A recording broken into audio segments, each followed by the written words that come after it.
Avant de commencer l'épisode, nous avons une annonce à faire. Tu es habitué à la vie citadine et tu te demandes comment est la vie à la campagne ?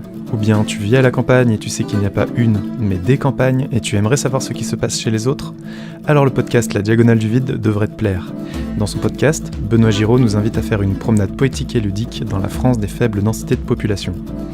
Si nous faisons la promotion de la Diagonale du Vide, c'est parce que nous participons à l'initiative d'entraide Podcastéo, dont l'objectif est de vous aider, chères auditrices, chers auditeurs, à découvrir des podcasts tous plus intéressants les uns que les autres. Alors n'attends pas et fonce écouter la Diagonale du Vide.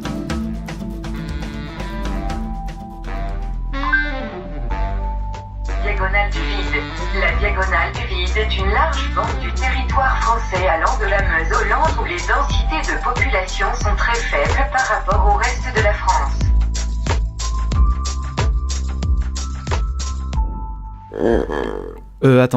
Fonce, mais après avoir écouté notre épisode, bien entendu.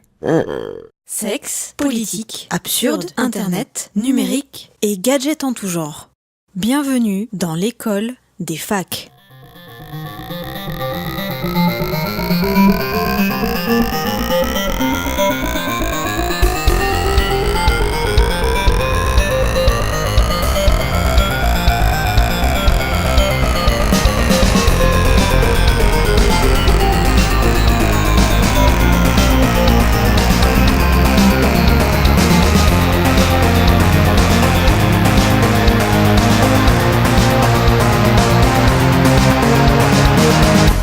Bonjour, bonsoir, aujourd'hui c'est l'anniversaire de Virginie Ledoyen et vous écoutez l'École des facs, un podcast bimensuel de chroniques aux sujets variés parlant technologie et ou vie numérique. Alors aujourd'hui, on va parler chat fiction et vidéo du monde. Avec en première partie Kepra. Bonsoir Kepra. Bonsoir. Alors toi, tu vas nous proposer un petit tour d'horizon de YouTube à travers le monde. Tout à fait, une sorte de sociologie à base d'analyse de YouTube. C'est très scientifique. Et en deuxième partie, Flash Thompson. Bonsoir Flash T. Hello. Alors toi, tu vas nous présenter une nouvelle forme d'aventure narrative. Exactement, on va parler des chats fiction. Et avec nous dans le studio virtuel, Cosmo Flash. Bonsoir Cosmo Flash, comment vas-tu ? Hello tout le monde, enfin de retour. Ah oui, c'est vrai, tu nous avais manqué.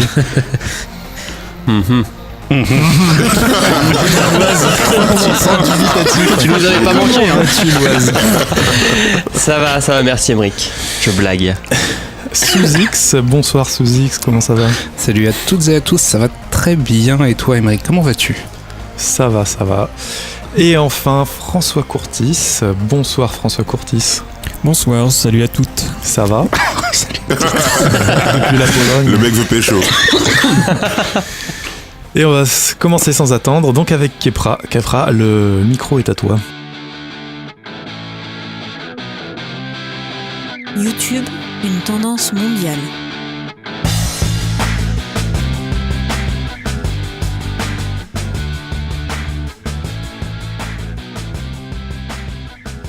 Merci bien.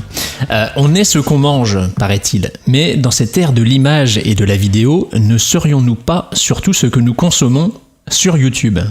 Il suffit alors de se rendre dans la section Tendance de YouTube pour mieux comprendre le peuple humain de 2017. Mais les profils sont-ils les mêmes d'un pays à l'autre ? C'est ce que j'ai cherché à découvrir en voyageant virtuellement de par le monde à la découverte des passions selon les cultures.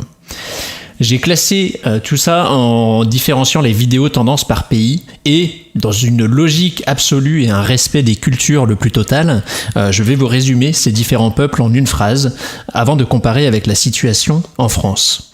Les Américains, tout d'abord, ont une consommation assez variée, les différentes catégories étant bien représentées, avec de l'UGC, des choses qui parlent de sport, de jeux vidéo, etc. Et, surprise, une vidéo très culturelle sur la royauté européenne qui se classe quand même dans ce top 10. Toujours dans des pays anglophones, l'Australie qui se différencie par une consommation moins UGC, User Generated Content, je ne l'ai pas précisé, ça ne plaira pas à Emric, nous parlons bien de contenu généré par les utilisateurs, qui est plus dans le catch-up pour toujours plaire à Emric, avec de la bande-annonce, du clip, un peu de contenu généré par les utilisateurs, désolé, cette tendance aux anglicismes est dure à gommer, et cet UGC-là, c'est de l'analyse, ou du vlog, donc pas non plus très créatif.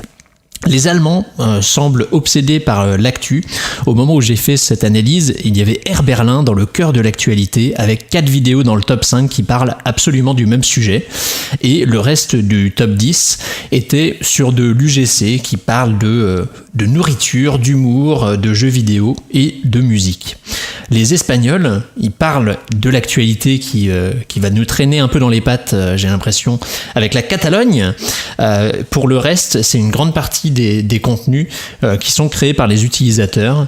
Et on avait vu l'actualité de ces dernières semaines, une chaîne qui raconte l'histoire en chanson de manière assez originale, avec ici Halloween, qui était le fait d'actualité. Mais ça, on reste en Europe, c'est pas non plus extrêmement différent de la France. Que se passe-t-il si on fait un peu plus exotique ?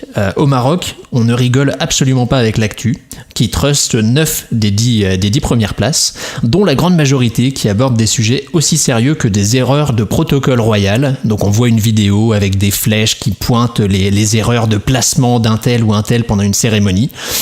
Et la 10e place, c'est quelque chose qui est créé par un utilisateur, mais qui est, même s'il est dans l'humour, il reste quand même assez axé sur l'actualité. Donc le Maroc, c'est l'actualité avant tout, c'est un peu BFM.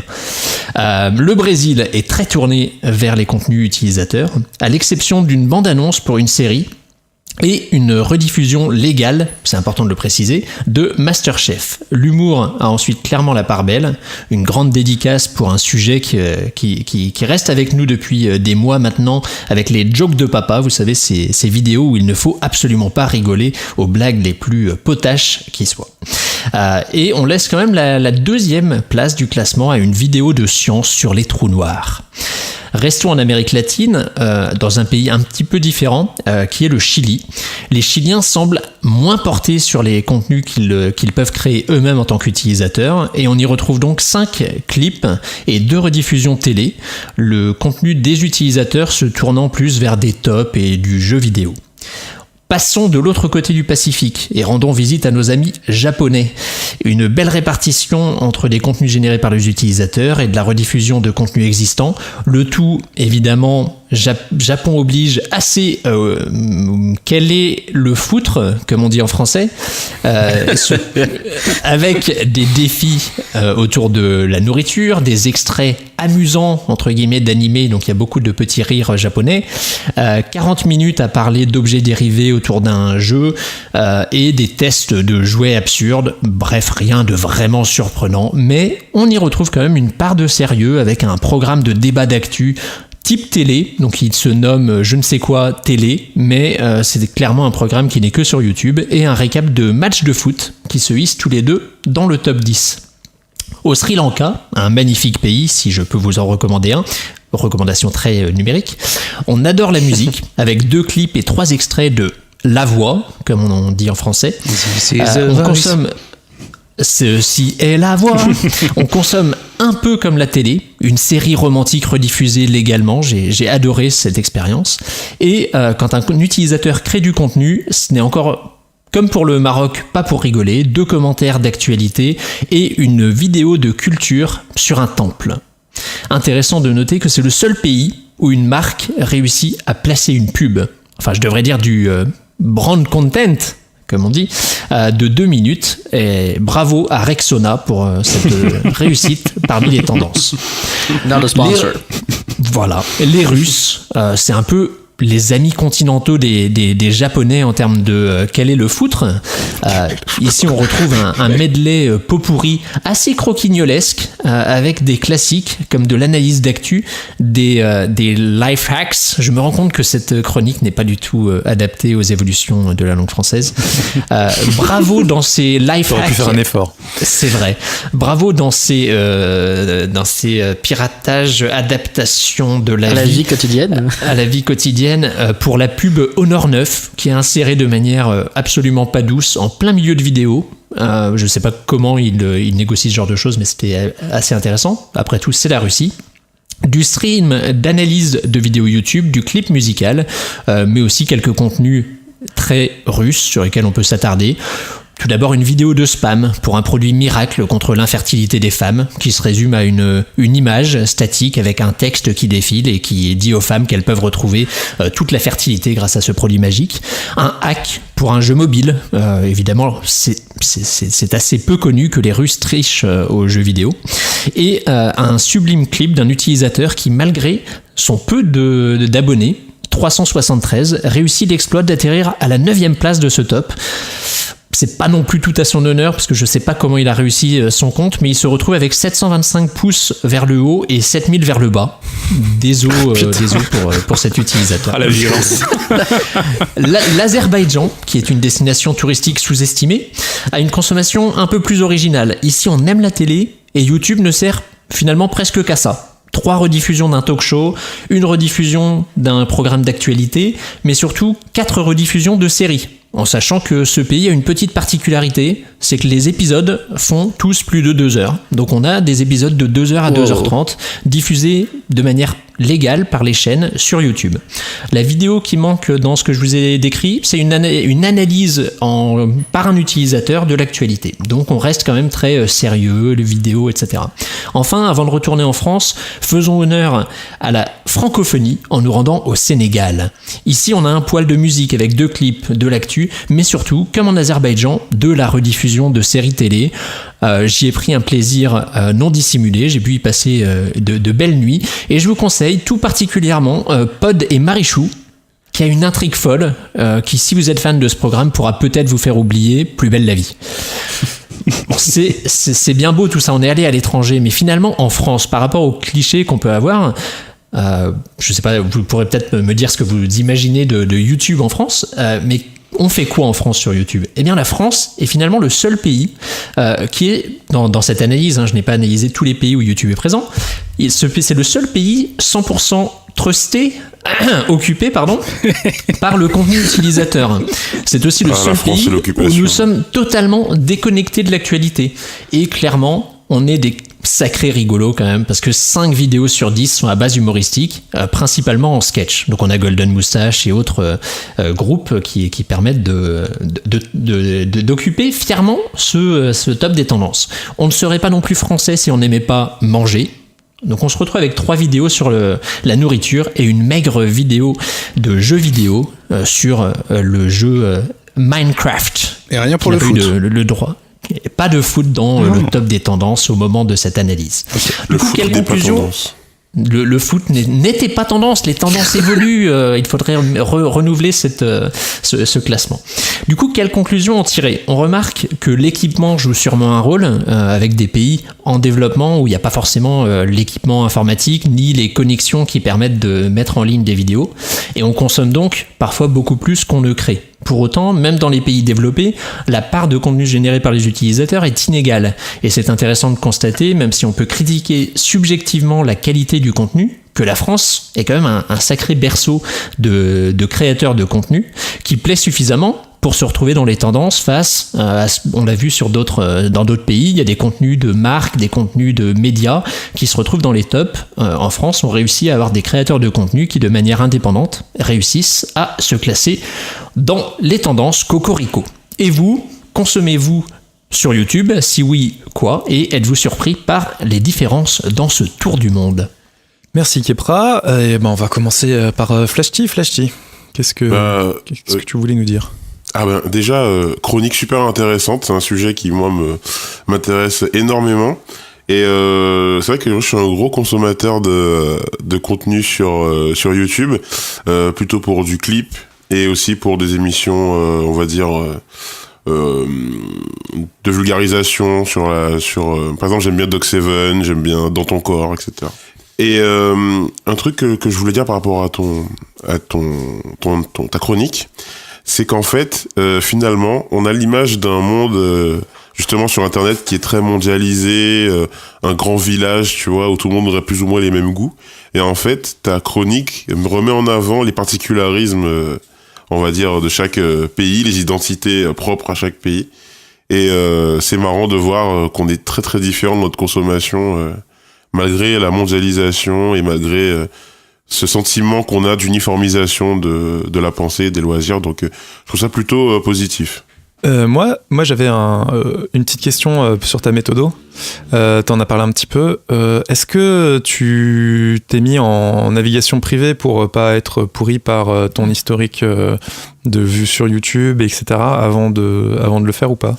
Ou tu Alors t'es contenté j'ai d'aller... utilisé un compte en effet que je n'ai jamais utilisé auparavant pour regarder des vidéos sur YouTube, mais il me semble, sauf erreur de ma part, que les tendances ne sont pas liées au compte. Hein.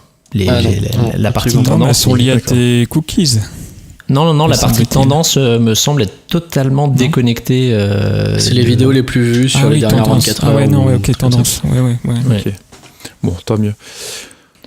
Sinon, moi, qu'est-ce que je consomme sur YouTube? Pas grand-chose. Enfin, plus grand-chose. Je regardais le vlog de Casey Neistat, les vidéos de Golden Moustache, Studio Bagel un petit peu. Et ces derniers temps, en fait, vu que je me suis mis au podcast, à beaucoup de podcasts, je regarde plus trop de vidéos et j'écoute des podcasts. Et tu n'en écoutes pas assez d'après ce que tu nous dis chaque jour. Tu as combien d'épisodes en l'attente? J'ai 23 heures dans ma liste de lecture. J'ai enlevé les deux plus gros, ceux où j'avais le plus de retard. Voilà. Pour ce qui est des différences autour du monde, non, c'est plutôt pas mal. Je trouve que je suis pas surpris et je trouve que c'est plutôt pas mal qu'on reste quand même avec une bonne diversité dans les différentes thématiques, les trucs qui plaisent aux gens. C'est vraiment cool. Loise, oui. Avais-tu quelque chose à dire sur cette chronique? Ouais. J'ai 3 questions par rapport à ça, pour essayer de comprendre mieux les résultats des pays que tu as visités. Alors la première, c'est est-ce que dans ces pays-là, YouTube est la première plateforme pour partager de la vidéo? Bonne question.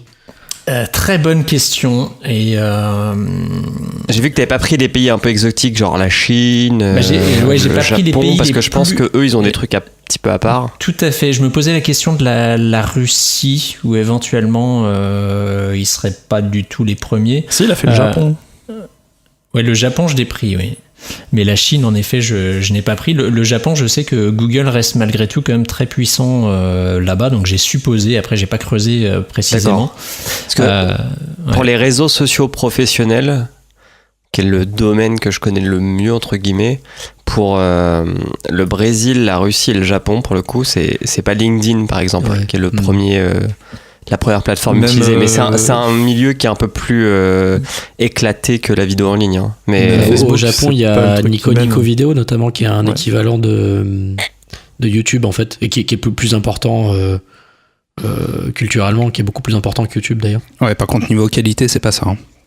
Oui, c'est clairement pas du niveau de YouTube. Ouais. Ma deuxième question, c'était est-ce que les médias locaux sont aussi restrictifs qu'en France pour ne pas que leur contenu soit sur Internet en fait. Parce que si les gens regardent pas les conneries de TF1 ou de Canal ou de n'importe quelle chaîne télé sur YouTube, c'est parce que c'est pas accessible. Là où peut-être que dans d'autres pays ça l'est. Ben justement, j'ai l'impression que c'est dans les pays qui sont fortement en développement. Là, on a vraiment aussi une tendance à des gens qui n'avaient pas forcément de télé même avant, et qui maintenant sont passés directement à avoir Internet, mais plus en consultation parce qu'ils n'ont pas l'équipement technique pour se filmer, pour poster des vidéos. Donc c'est là où ces plateformes comme YouTube semblent servir pour diffuser du contenu qui était produit de toute manière pour la télé, mais qui ne s'adressait finalement qu'à une part assez restreinte de la population. Et là maintenant, cette arrivée de connexion 4G dans des coins où il n'y avait pas un équipement fort, ça leur permet de diffuser à une plus grande audience. C'est pour ça que je pense que dans un pays comme l'Azerbaïdjan, on se retrouve avec des consommations de séries télé.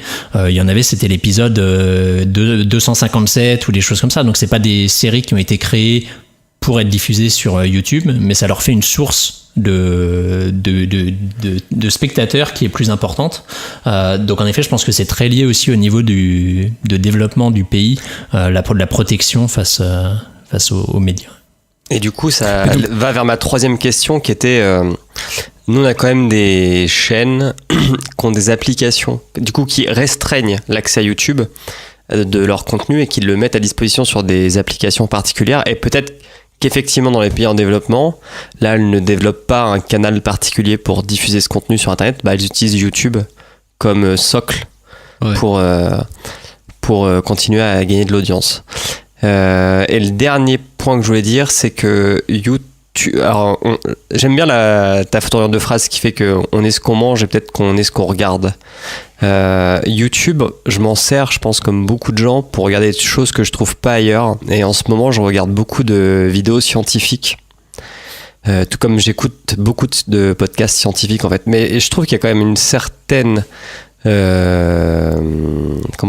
des thématiques communes dans ce que j'écoute en podcast et ce que je regarde sur YouTube, qui est que je prends du contenu que je ne trouve pas dans les médias traditionnels. Voilà. Merci Loise. François Cortis. Alors moi j'ai commencé par une autopromotion. En fait, je crois qu'il y a 5 ans, j'ai écrit un article pour les Inrocks et dont le but était justement de voyager dans la musique des pays d'Europe centrale à travers YouTube notamment. Et mon expérience, c'était que pour trouver, on va dire, les bons morceaux musicaux, ce que je faisais, c'est que je passais par Wikipédia.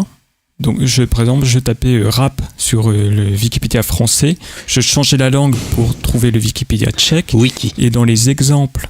Ouais, est-ce que Wiki, c'est le wiki des Vikings? Wiki, s'il te plaît. Wiki. Comme oui. Ok, Wiki. On l'a déjà dit que c'était Wikipédia en Pologne. On a arrêté de... Ça fait nom d'actrice donc porno. Je prends... donc je suis sur le Wikipédia. Exactement ça. Mais chacun son Wikipédia. Wikipédia, trop. Bon, je continue. Vas-y. Donc je suis sur le Wikipédia français. Je change la langue pour aller sur le Wikipédia tchèque. Et là, généralement, il y a des exemples. Et à partir de ces exemples, je vais sur YouTube. Et donc, à partir des vignettes YouTube, je trouve des morceaux liés à cette première vidéo, mais peut-être plus underground ou qui me plaisent plus, justement.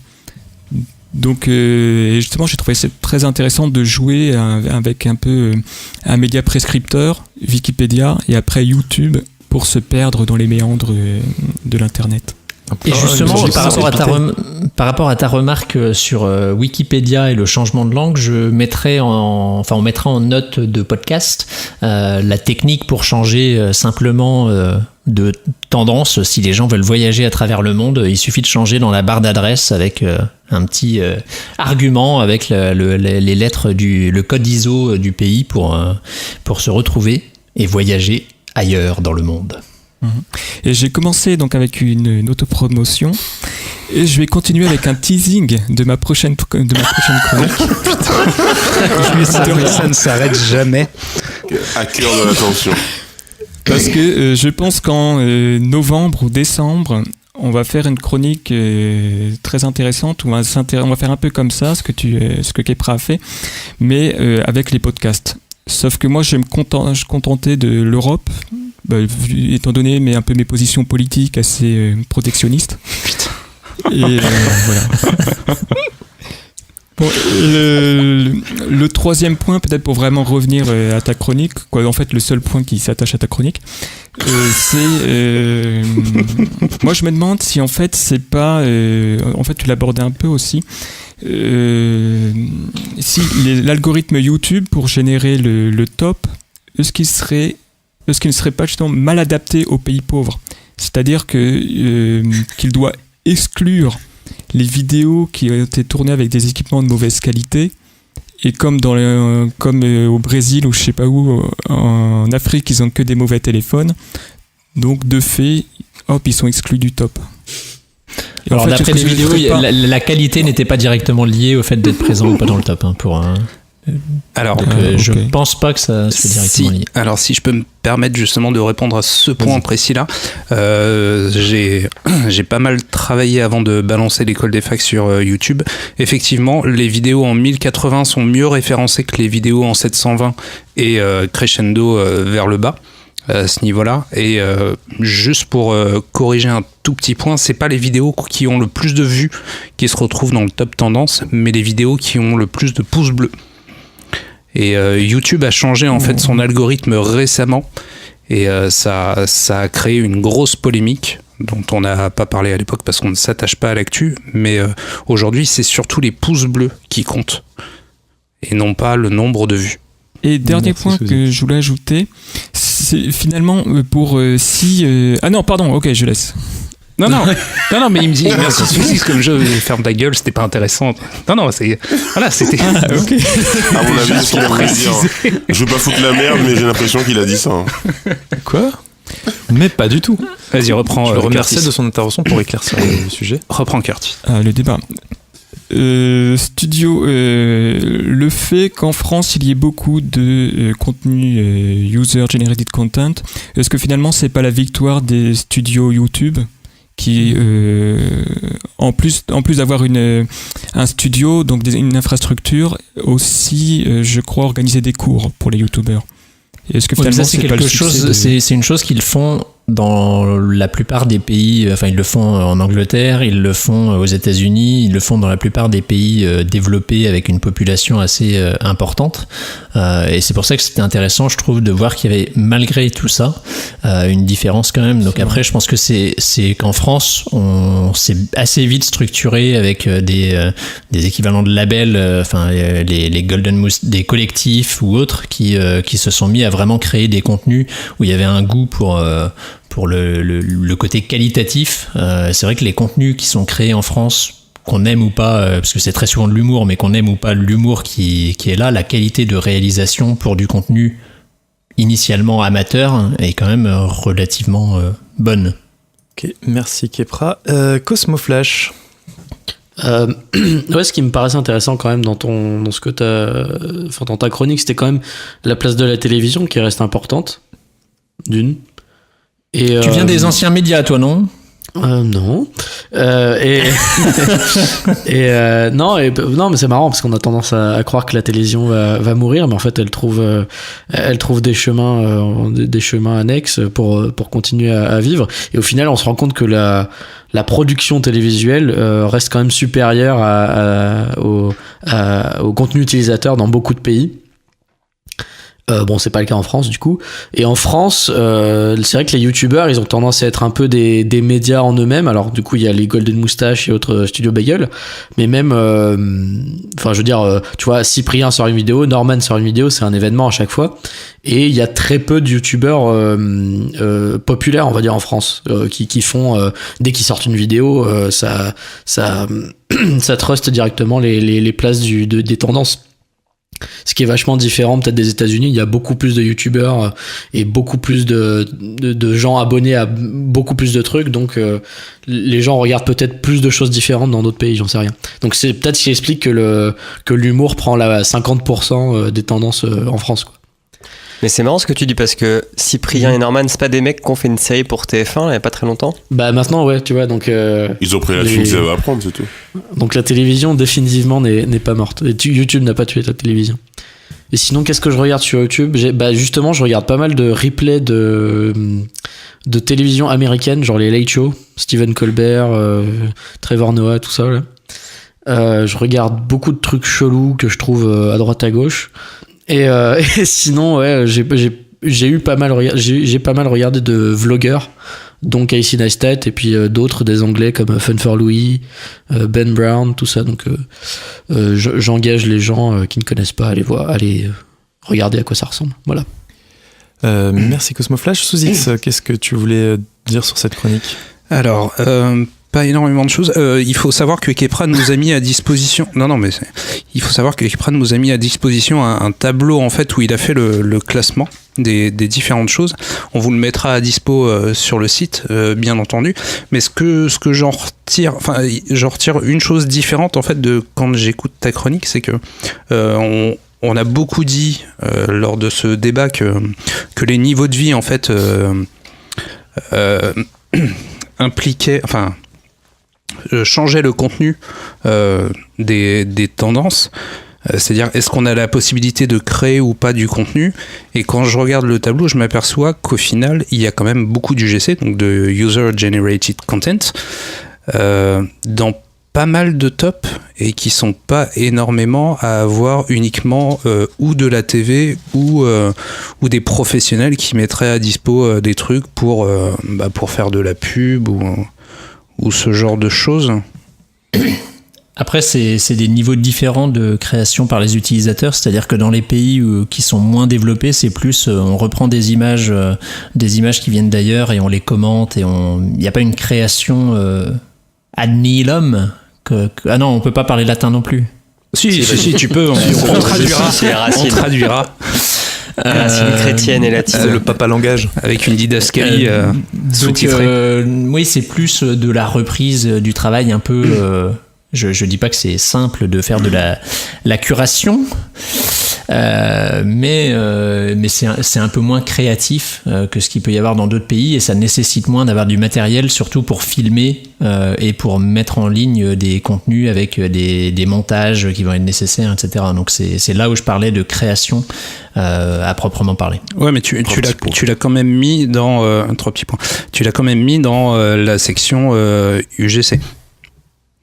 Tout à fait. Voilà. Du coup, il aurait peut-être fallu faire 2 niveaux à ce niveau-là. Nico, on en a déjà parlé. Et qu'est-ce que je regarde moi sur YouTube ? Je regarde énormément de tech et de documentaires parce que j'aime m'instruire. Voilà. J'aime m'instruire. Flash, si tu avais dire avec la voix d'OSS 117. En fait, c'était une question, enfin, une réflexion que je me fais depuis un moment, et j'aurais aimé avoir votre avis là-dessus, sur la qualité des contenus sur le YouTube français et YouTube américain. En fait, je me dis que pourquoi est-ce qu'on a autant de YouTubeurs qui font des millions d'abonnés, des millions de vues par rapport aux États-Unis ? Statistiquement, je crois qu'on a plus de YouTubeurs à 1 million d'abonnés qu'aux USA. Et en tu veux dire en ratio par rapport à la population ? Oui, en UGC, pas fait par des grands médias. Ouais, par rapport à la population, on a plus de YouTubeurs à plus d'1 million d'abonnés. Bah parce qu'on a plus de chômeurs. Alors attends.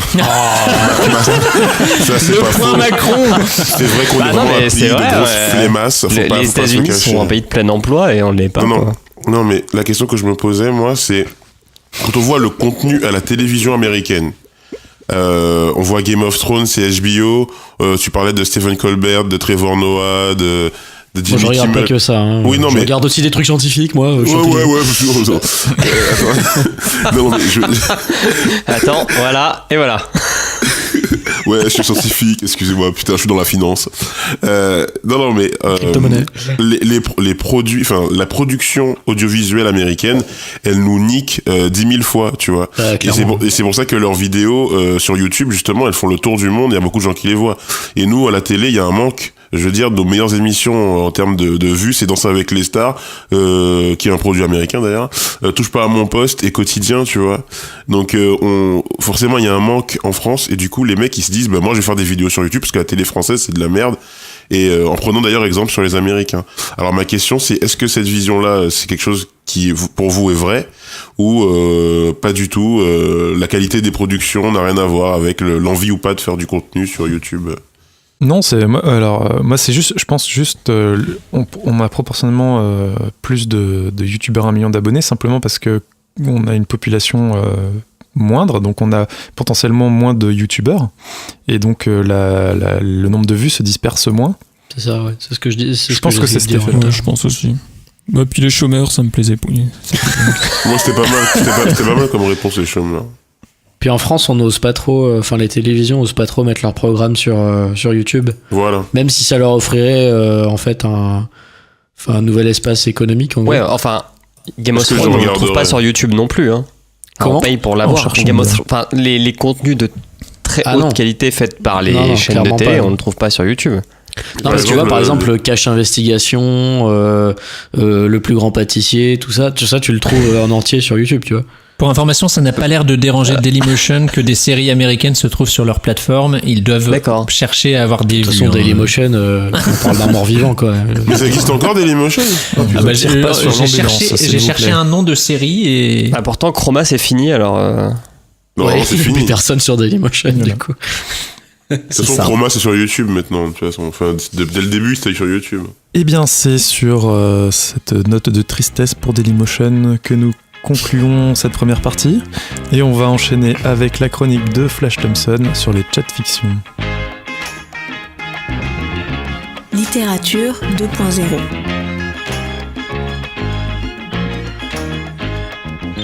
Et oui, chat-fiction, ça dépend si on veut parler anglais ou pas, même si je pense que l'anglais est un peu proscrit chez nous, apparemment. Donc, je vais vous parler des chats fiction. Pourquoi ? Parce que dans la lignée de ma précédente chronique, j'ai envie de parler de comment est-ce que le mobile est en train de révolutionner notre rapport au contenu. Par rapport là le jeu vidéo la dernière fois, aujourd'hui donc la fiction écrite et pourquoi pas les vidéos, les séries, les films, etc. Donc là c'est la littérature avec les chats fiction. Alors qu'est-ce que c'est qu'une chat fiction ? Alors pour faire simple, imaginez les liaisons dangereuses en 2017 et qu'au lieu de lire des lettres que s'envoyaient Valmont et Madame de Merteuil, vous lisiez les échanges de SMS de Benoît et Kevina. Alors bon, Kevina, voilà, comprenne qui pourra. L'idée, en fait, c'est de permettre à des auteurs, qui soient méconnus ou non d'ailleurs, de raconter des histoires d'une façon nouvelle et adaptée à la génération Snapchat, WhatsApp. C'est-à-dire cette génération qui a envie de choses rapides, proches d'elle et fun. Au départ, la chat fiction, donc qui est donc un échange de messages dans une messagerie type WhatsApp et Facebook Messenger, c'était traité sous la forme de jeux, avec par exemple des jeux comme Lifeline. Alors pour ceux qui connaissent pas, Lifeline, c'est un jeu textuel dans lequel on était dans une interface de messagerie un peu cryptique où on parlait avec un astronaute perdu sur une planète étrange et on l'aidait via les messages à se débrouiller et à survivre dans cet univers hostile. Donc, passer du jeu à la vraie littérature, voilà, le chat fiction est aujourd'hui en train de se faire une vraie place dans le milieu du livre. Et moi, l'idée me semble plutôt sympa. Et quand c'est bien exécuté, ça renforce l'immersion dans le récit, grâce à des choses qu'on trouve pas dans les livres, c'est-à-dire beaucoup de photos, des vidéos, des smileys, des gifs. On est vraiment dans une lecture vraiment qui nous embarque directement dans quelque chose de réaliste. Alors moi, j'avais découvert ce style épistolaire avec des nouvelles d'horreur. C'est vraiment le genre qui s'adapte bien à l'horreur, à l'angoisse. Mais aujourd'hui, on peut en trouver dans tous les genres, même dans la romance ou même sur des sujets plus politiques, etc. Alors d'un point de vue stylistique, moi je comprends bien en quoi le système de messagerie apporte un vrai plus à la littérature. Déjà, premièrement, parce que l'aspect feuilletonnant est plus facilement et plus naturellement intégrable à un récit. Ça nous arrive tous au quotidien, on va d'écrire des messages à des potes, et puis on arrête, on suspend, et puis on reprend la même conversation le lendemain. Donc si on veut faire du feuilletonnant, ça va très très bien avec ce modèle-là. Et puis l'effet d'attente entre chaque message, c'est bénéfique pour mettre en place un build-up et construire un suspense.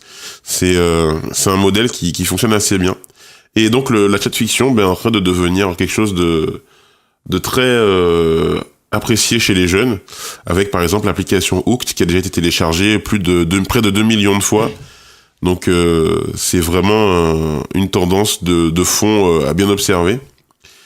Et c'est un modèle de littérature qui est très tourné vers son public. Et les thématiques de ces chats fiction s'inspirent fortement de leurs problématiques, donc que ce soit les liens avec leurs amis, la vie au collège ou au lycée, le sentiment de faire partie d'un groupe ou d'être rejeté, etc. Même le harcèlement. Donc c'est des choses qui parlent beaucoup à la vie d'un jeune aujourd'hui. Et autour de ces chats fiction, il y a un nouveau modèle économique qui se met en place avec des applications qui deviennent des marketplaces de littérature, un peu des sortes de Fnac virtuelles où on peut acheter pour 1 euro ou $1 un épisode, ou carrément s'abonner à la semaine, au mois ou à l'année. Donc moi je trouve ça vraiment intéressant, ce nouveau style d'écriture. Il permet vraiment de faire renouer avec la littérature une génération qui a du mal à reconnecter avec les livres. On se rend de plus en plus compte qu'il y a des jeunes de la génération qui suit la nôtre, qui disent « moi je lis jamais, je lis pas de bouquins, ça m'intéresse pas et tout ». Et je trouve que les chats fiction permettent justement de les rapprocher de la littérature et pourquoi pas les inciter à lire des vrais livres. Et puis bon, qui n'a jamais rêvé d'espionner les conversations secrètes de ses amis ou de sa copine ? Moi je le fais régulièrement.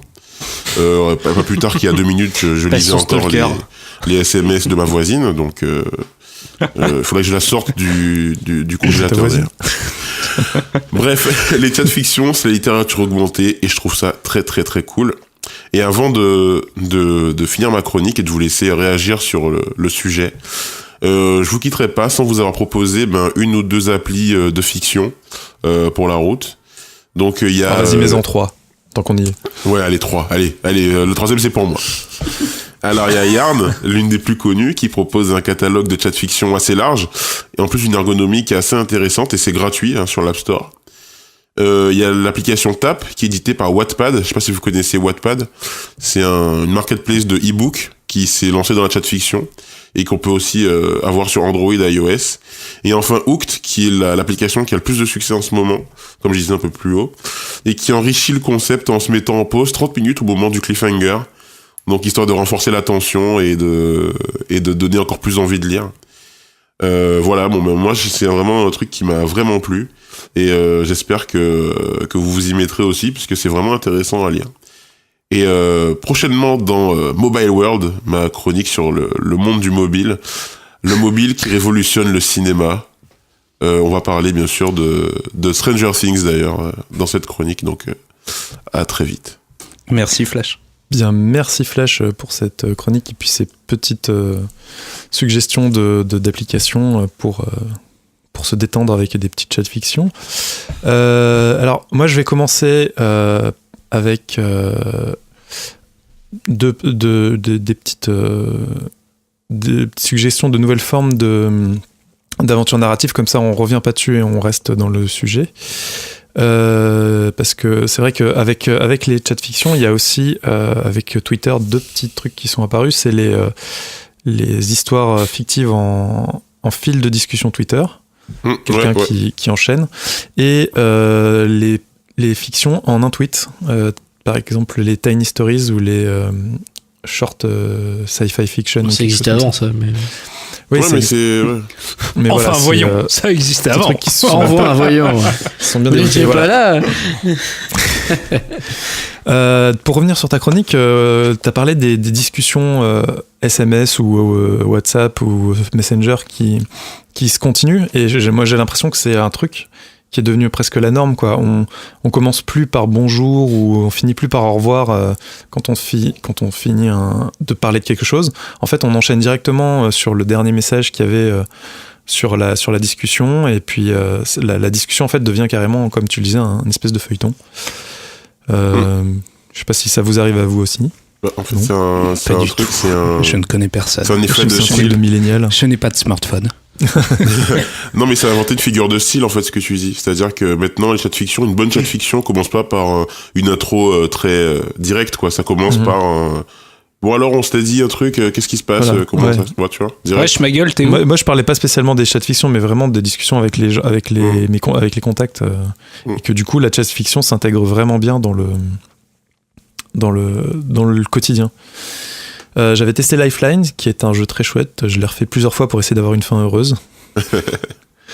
Et puis ensuite pour essayer d'avoir tous les embranchements narratifs. Et ouais, je pense que je vais essayer quelques-unes des apps que tu nous as conseillées, sauf Hooked, qui a l'air d'avoir un mécanisme un peu chiant pour mettre du suspense. J'aime pas quand on fait du cliffhanger. Un peu artificiel, quoi. Ouais, ça a l'air tout assez intéressant en tout cas.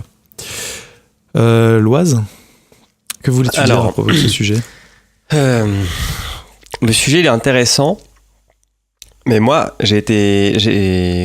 sans savoir ce que c'était chat fiction, je pensais que c'était quelque chose de beaucoup plus interactif en fait. Je pensais pas que c'était de l'épistolaire. Alors Les Liaisons Dangereuses, c'est je pense le seul roman épistolaire que j'ai lu de ma vie. C'est pas un mode de roman qui m'intéresse, enfin qui me parle. Par contre, les livres dont on est le héros ou les jeux comme Lifeline, ça c'est un truc qui me botte vachement plus, quoi. Et autant lire une littérature à base de SMS, ça me donne envie de brûler les gens. Autant une fiction interactive par SMS, tu vois, genre au lieu de lire les interactions entre les 2 ou 3 intervenants de la chat-fiction, mais être un des acteurs de cette chat-fiction, et en gros, tu crées un bise où t'envoies un SMS à quelqu'un et il te répond et tu crées une histoire à partir de ce qu'il te répond avec un chatbot parce qu'en fait, je pensais vraiment à ça au début. Ouais. Je pense que ce genre de jeu de rôle virtuel, ça me botterait vachement plus. Voilà. D'ailleurs, si t'aimes vraiment ça, je te conseille un Normal Lost Phone, qui est un jeu... Non. Alors ça, j'y ai joué. Ah, c'est très bien, moi j'adore. C'était passé dans un hein. podcast, putain, c'était de la merde. Ah non, c'est magnifique, c'est magnifique. Ah non, mais t'es homophobe, c'est pour ça. Non. J'ai un ami Ça a coupé, non, ça a coupé. Qui aime les hommes et qui les consomme. Non, j'ai pas aimé la DA, l'histoire. J'ai trouvé les énigmes horriblement capillotractées. Et la fin, mais à chier, quoi. Vraiment, mais à chier. il y a la suite qui est sortie. C'est-à-dire qu'elle retrouve son téléphone et qu'elle le repère. Chut, spoiler. C'est another lost phone. I lost my phone again. Voilà. Merci Loise. Kepra, quel est ton avis sur les chats fiction ? Alors je trouve ça intéressant pour la complémentarité, le fait que ça soit une nouvelle expérience de lecture. Après, de là à espérer que ce soit une révolution de la littérature, j'espère pas particulièrement. Je trouve que c'est intéressant en complément des styles littéraires qu'on peut avoir, la BD, etc. En termes de modernisation de la lecture et d'essayer d'aller plus loin, je suis pas sûr que ce soit ça qui fasse lire au sens découvrir le plaisir de la lecture et se dire tiens, maintenant que j'ai lu ça, je vais aller lire des vrais livres entre guillemets. Une initiative, parce que c'est vrai que là du coup on a bien dévié sur les différents types de modernisation de la lecture. Je ne sais pas si vous avez entendu parler d'une BD, je pense qu'il y en a peut-être plusieurs, mais là j'avais vu ça il y a quelques semaines ou mois, une BD animée sur iOS qui s'appelle Protanopia. Je ne sais pas si vous avez vu. Non, je connais pas. On pourra mettre en note de podcast. Et le principe est de permettre juste de vivre une expérience de BD mais qui est animée et où c'est l'utilisateur qui fait dérouler l'histoire. Donc ça, je trouve ça intéressant aussi. Encore une fois, je suis pas consommateur de littérature épistolaire et je ne suis pas non plus un énorme utilisateur de messagerie, donc je suis clairement pas forcément dans la cible, mais j'espère que en effet, si ça permet de faire découvrir le fait que s'envoyer des messages, c'est pas juste envoyer 3 mots, mais que ça peut aussi servir à véhiculer des messages, pourquoi pas, tant mieux. Ok, merci Kepra. Cosmoflash, qu'as-tu pensé de cette chronique ? Oui, donc les chats fiction. Non, moi je suis assez fan des chats fiction. J'en ai téléchargé plusieurs. J'ai joué à Lifeline aussi, ça m'a beaucoup plu. Je suis pas trop. En fait, le problème que j'ai après avec ces jeux-là où il y a plein d'embranchements narratifs, c'est que j'ai tendance à être un peu, un peu flemmard et pas vouloir les refaire pour voir tous les trucs. Donc j'ai souvent une seule expérience, qui est pas souvent la meilleure, donc en fait je suis toujours un peu déçu, mais j'ai pas testé Normal Lost Fun, je devrais peut-être, mais bon, l'Oise me l'a pas trop vendu. C'est très très bien, ça vaut vraiment le coup, écoute pas l'Oise, ça vaut vraiment non, en le tout coup. cas oui, mais l'expérience que j'ai eue c'est Lifeline, et puis après je sais plus quel jeu avec des amis j'ai joué sur le téléphone d'un ami, et c'était assez drôle, c'était des relations entre adolescents, c'était assez drôle. Donc oui, moi les chat fiction je suis pour à 100%. Le mec il a piqué le téléphone de son pote, il a lu tous ses SMS et non, tout. on a joué ensemble. On a joué ensemble. Cela ne nous regarde pas. Exactement. Non, mais pour le coup, les chats fiction, ce qui est bien, c'est que t'as pas 10 000 embranchements. En général, c'est une histoire, des échanges, et puis t'as un début, une fin, quoi. Il y en a quand même un peu des interactifs avec 2-3 choix par réponse, même ça doit. Je préfère quand elles sont interactives, il y a quand même plus d'enjeux, il y a une expérience un peu plus personnelle, quoi. Faut savoir, t'aimes ou t'aimes pas, quoi. Faut choisir, mec, à un moment. Je préfère quand c'est interactif. Ah ouais, non. Après, Sous-X, toi, les chats fiction, ça te branche ? Alors, est-ce que ça me branche ? Bah écoute, à la première lecture de la chronique, ça me disait rien du tout. Alors franchement, ça ne m'intéressait pas du tout. Et après Toujours moult, si, mais après moult écoutes de vos avis, au final, je me rends compte un petit peu comme Cosmo que le côté interaction m'intéresse pas trop en fait, mais la FOMO qui est en moi pourrait vachement accrocher à ce genre de choses. Je suis un grand fan de Bernard Werber qui a un style d'écriture qui est très simple à lire. Et je m'imagine un petit peu en fait les chats fiction sur un langage très simple aussi, donc qui raconte des histoires simples, de vie simple, un petit peu comme Basique, exactement. Je cherchais la série qu'ils avaient faite, qui est bloquée. Bloqué. Keblo. Il parle à l'envers. Je parle envers, non, Keblo. Wesh les amis, comment ça va, tranquille? Yo-yo. Et Tranquille. j'avais une question particulièrement. Qui sont ces gens qui font cette chat fiction? Est-ce qu'il y a des gens qui se sont professionnalisés là-dedans? Enfin, je parle de gens dont c'est le métier d'écrire en fait, voilà, qui se sont lancés là-dedans. Alors les auteurs de chat fiction aujourd'hui, c'est plutôt des gens qui font de la commande, tu vois. Benoît et Kevina. Benoît et Kevina. Non, ce sont des auteurs qui font ça aussi un peu pour le travail de, comment dire, en deuxième travail, tu vois. C'est pas des auteurs spécialisés dans la chat fiction. D'accord. En fait, dans la chat fiction, on met beaucoup plus en avant les œuvres que les auteurs.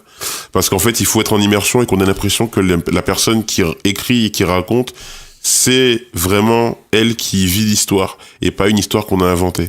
D'accord. Donc souvent, même 90% du temps, on met pas en avant les mecs.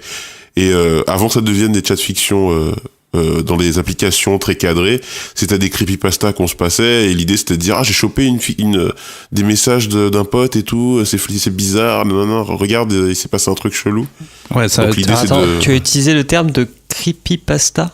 Ah oui, alors excuse-moi, les creepypasta, c'est des histoires d'horreur très mal écrites. Non, des histoires d'horreur des légendes urbaines en fait, qui sont racontées comme des histoires réelles que les gens ont vécues.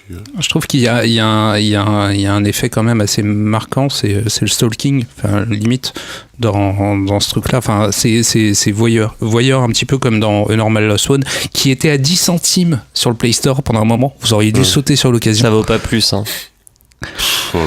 Bon, c'est pas grave. J'ai rencontré Myriam qui a fait ce jeu, une meuf super intéressante. Le jeu est très intéressant, achetez-le. Mais par contre, on peut dissocier l'auteur que de son œuvre. Ça peut être une personne charmante, mais elle peut faire caca tous les matins comme tout le monde. Exactement. Et pour finir, au début, en fait, ta chronique, effectivement, me faisait penser à des romans épistolaires et des correspondances de personnes célèbres. Et j'ai cherché sur Google et j'en ai trouvé 2-3 qui devraient te plaire. La première, ce serait le cercle littéraire des amateurs d'épluchures de patates, qui existe vraiment. La tentation d'Édouard, 3 petits points.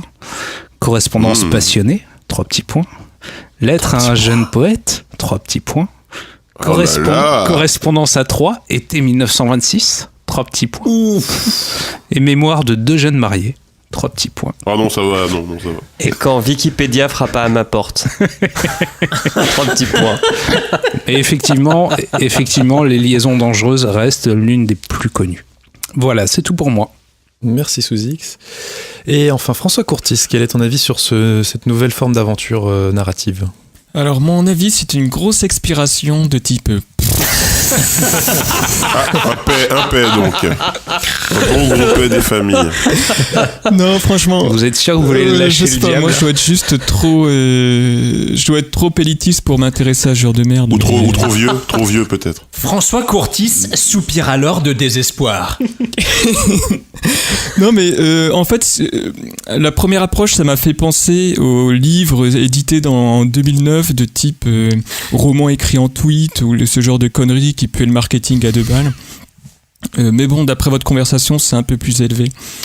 Mais non, ouais, comme je disais, je suis juste, je sais pas, trop.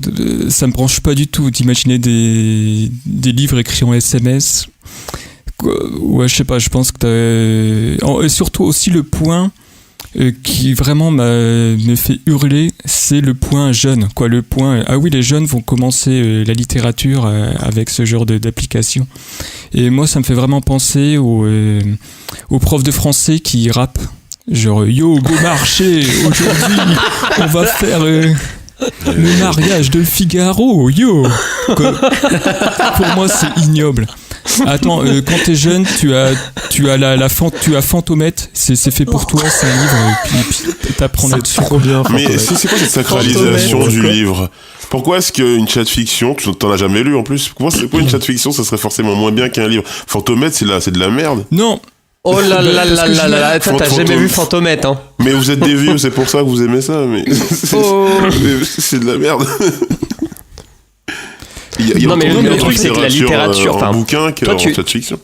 Est-ce que c'est vraiment une nouvelle littérature ou est-ce que c'est juste le support qui change, tu vois? C'est comme si tu me disais que les jeunes allaient plus lire parce qu'ils vont lire sur un Kindle que sur un livre en papier. Ou est-ce qu'il y a un vrai apport? Il y a c'est un nouveau style, c'est une nouvelle façon d'écrire, une nouvelle façon de raconter des histoires qui n'existaient pas avant, même dans les romans épistolaires. Ok.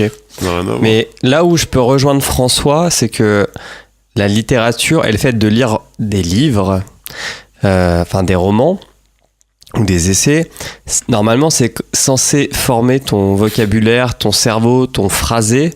Et je suis pas sûr que Là, je prends ma casquette de vieux con, hein, mais je suis pas sûr que ce type de littérature, merci, ça permet de monter en niveau dans son propre style narratif. C'est pas avec ça que t'auras ton bac. En gros. Non, attendez. Non. Mais c'est comme si vous disiez que le cinéma de genre ou les courts-métrages ou les séries B, ça n'a pas lieu d'exister. Non, il y a autant de livres qu'il y a de façons d'écrire. Non, là, on dit pas que ça n'a pas lieu d'exister. Un petit peu quand même. Enfin, François, je t'inclus dans ce on. Le on des expatriés, on pense pas que ce soit la meilleure échelle pour monter dans ce magnifique wagon qu'est la littérature. Alors, si t'as envie de dire à un gamin, écoute, les maths c'est génial, vas-y, prends les cours de bac plus 5, tu vas voir, c'est ouf. Non, c'est pas comme ça que tu lui apprends les maths. Bien sûr que non. Tu commences par l'addition, par la multiplication. C'était quoi le premier livre que vous avez lu et qu'on vous a pas forcé à lire? Harry Potter. Fantomètre. 1001 problèmes. Ouais. Les livres de l'école des loisirs, ils étaient très bien. Je recommande cette collection. Ouais, Tom et Nana. J'aime lire. Non, mais des vrais livres, quoi. Pas des moi, c'est bandes Harry Potter. Du Jules Verne. Harry Potter. Et c'est pas il y a personne qui a commencé avec du Stephen King non plus? Si, moi. Ah oui, il y a quand même pas mal de littérature standard conventionnelle qui sont très accessibles, qui sont des bouquins de 500 pages et qu'un gamin de 13 ans peut lire, quoi. Non, il n'y a pas besoin de hacher la narration par texto. J'ai pas commencé à lire à 13 ans. Les gens. Mais non, tu commences avec Monsieur Patate et machin truc. Tu commences pas avec Monsieur Patate et machin truc. Hello. Oui. La chat-fiction, je crois pas qu'elle a la vocation à remplacer la littérature comme les jeux mobiles n'ont pas vocation à remplacer les jeux consoles. Exactement. C'est un nouveau truc, c'est un nouveau divertissement. Les gens ont envie de se détendre en lisant ça parce que voilà, c'est une façon autrement de s'amuser à lire autrement en faisant un peu plus qu'un nouveau genre, c'est une nouvelle forme qui peut s'intégrer dans plein de genres de littérature différents. Exact. Vieux con. Mais c'est pas par là que les gens doivent démarrer à la lecture. Mais il n'y a pas de doivent ou pas de doivent pas. Enfin, le monde bouge et puis on voit comment ça se passe. Quoi. On n'est pas une dictature de la culture. Ouais, mais tu as quand même dit que c'était une bonne porte pour les jeunes. Je pense que ça peut être pour s'intéresser à la lecture. Être une bonne porte, par exemple. Enfin, Sous X veut dire un truc. Je veux abonder dans ton sens, en fait, contre François, parce que les jeunes aujourd'hui lisent des SMS tous les jours. Si on peut leur rajouter une couche de vocabulaire plus évolué et avec des histoires éventuellement bien écrites, je trouve que c'est un bon support pour commencer. Cosmo, toi qui es le plus jeune de la bande. Non, moi en fait finalement je pense comme François Courtis. C'est de la merde. Je pense que c'est de la merde. Il faut lire des livres. Allez dans votre librairie indépendante et acheter des livres. Est-ce que la presse... Cessez de regarder vos écrans, ça commence à bien faire. Arrêtez d'écouter ce podcast, allez lire des livres. Non mais c'est comme si on disait, la presse c'est pas le point zéro de la littérature. Bah ouais, c'est ça. Faut arrêter les podcasts, écouter de la vraie radio, et les gens qui lisent des mangas. Ouais, c'est vrai. Et arrêtez d'écouter ce podcast tout de suite. Et allumez la radio et mettez-vous sur France Inter ou France Culture. Tiens, non. TSF Jazz. Faux. Est-ce que Loïs, tu penses que tu es un bon exemple pour les gens qui écoutent de l'audio? Est-ce que notre podcast correspond à ce que les gens devraient écouter pour se cultiver? Par rapport à France mais notre Culture, qui est de la podcast, radio institutionnelle. la différence qu'il y a, je pense, entre la littérature et l'audio, c'est que notre podcast, comme la plupart des podcasts qui C'est nous qui existent, faisons déjà. couvre un manque qui n'existe pas, couvre un truc qui n'existe pas. Alors que dans la littérature, mon gars, avant que tu trouves un truc qui n'existe pas, tu peux t'accrocher, quoi. Vrai. Ouais. Et puis c'est pas les gens, c'est pas en écoutant France Inter qui vont voter Macron.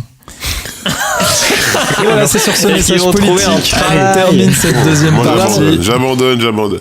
Et on passe au tweet post-like. Tweet post-like, on sonne la fin de la récré. Alors, on va commencer avec le tweet post-like de notre ami François Cosmoflash, tiens. Oh, Plutôt que François. moi, François Flash. Cosmoflash. François Flash. Alors moi, mon tweet post-like, c'est un super thread. Alors il faut savoir qu'on enregistre aujourd'hui et on est le journée mondiale de la pâte, enfin des pâtes quoi du coup. Et donc petite référence donc à ce tweeto anglais qui s'appelle David Rudnick, qui est un graphiste que j'aime beaucoup, qui a travaillé sur des pochettes d'albums notamment, et qui a fait tout un thread sur les 22 meilleures pâtes qui ne sont pas des pâtes communes, c'est-à-dire pas des spaghettis, des fusilli, enfin voilà. Donc beaucoup de pâtes cheloues que je ne connaissais pas, notamment le crocetti, qui est une espèce de pâte en forme de disque. Donc voilà, il les classe toutes en les décrivant, et c'est très très drôle. Voilà, c'est en anglais, par contre c'est pas en français, mais voilà, donc pour nos anglophones amateurs de pâtes, un trade tout indiqué. Merci Cosmoflash. Et donc François Courtis, quel est ton tweet post-like pour cet épisode ? Alors ce serait un tweet tout en images de Ernst Burgler. Et en fait, il a posté une image de la petite icône du petit bouton GIF, donc qui permet de sélectionner des GIFs, d'envoyer des GIFs sur Twitter. Et donc dans le texte de son tweet, on peut écrire « Ok, je viens de cliquer là-dessus et je découvre qu'en fait, vous ne faites aucun effort pour trouver vos merdes. » Et parce que en fait, j'ai eu la même expérience que lui. Moi, je pensais que tous les gifs qui étaient postés sur Twitter, les mecs se faisaient chier vraiment à trouver le bon gif, à le télécharger, à le mater sur Giphy. C'était vrai. Alors que dalle en fait. C'était Avant, vrai, oui, mais autrefois. maintenant, t'as une UX de ouf. Ah oui, voilà, non. François découvre Internet. C'est bien. Non, mais alors, pour abonder dans son sens, franchement, Twitter, ça reste quand même très mal foutu. J'en ai encore fait l'expérience Ah non, aujourd'hui, quoi. Pour faire des tweets, de plusieurs tweets, putain, mais c'est tellement horrible. Le Ouais, mec, c'est un site, le tout mec monde fait ça. SCM, il sait pas faire C'est dur d'apprendre à un tweeter thread correctement. Non, mais quand même, en 2017, je veux dire, tu tapes ton texte dans Twitter, qu'est-ce qui l'empêche quand t'appuies sur tweeter de faire cet enchaînement de tweets, tu vois ? Bah toi, Non, pas moi. Enfin, l'algo, pour faire ça, putain, mais je te l'écris en 5 secondes, quoi. C'est une promesse qui vient de Twitter, si vous tu faire. nous entends, embauche Loise pour régler tes Ouais. problèmes du X. Twitter n'attend que l'Oise. Alors, le tweet post-like suivant. Si ma Le souris veut bien suspense se est mettre à marcher. total. Qui va devoir payer? Eh ben, c'est Loise, vu que t'as ragé. Alors, mon tweet post-like, j'arrive toujours pas à le dire, épisode après épisode. Mon TPL concerne un accessoire que j'avais acheté avec ma Xbox et qui ne sera plus. Je parle bien sûr de la Kinect. Microsoft vient d'annoncer qu'il arrêtait de produire des Kinect. Et alors, il en a quand même vendu 35 millions d'exemplaires en 7 ans.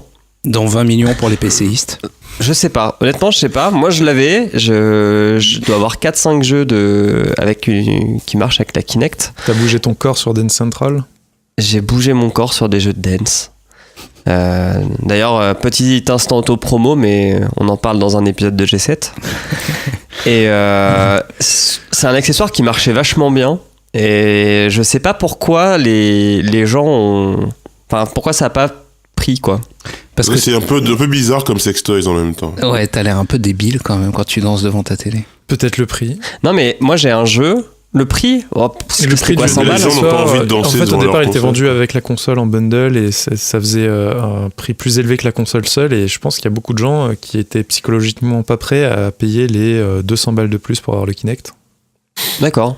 Enfin, moi, je sais qu'avec mes petits neveux et nièces, ça marche super bien. Et j'avais un jeu qui s'appelait Nike Plus Training, où tu pouvais te faire un programme d'entraînement et c'est con, mais pour faire des mouvements de muscu de type CrossFit ou Freeletics sans mal faire ton mouvement. Alors ça vaut pas un coach perso, mais ça permettait de vérifier que tu utilisais bien ton corps. Voilà. Trop de vannes sales là-dessus. Ce message est sponsorisé par l'INPES. Alors, moi, mon tweet post-like, c'est un tweet de Clayton Derricks qui cite Bourdieu, qui avait apparemment prédit que entre 1989 et 2020, il y aura un tournant historique au cours duquel on détruira 2 à 3 siècles de progrès social, intellectuel et culturel.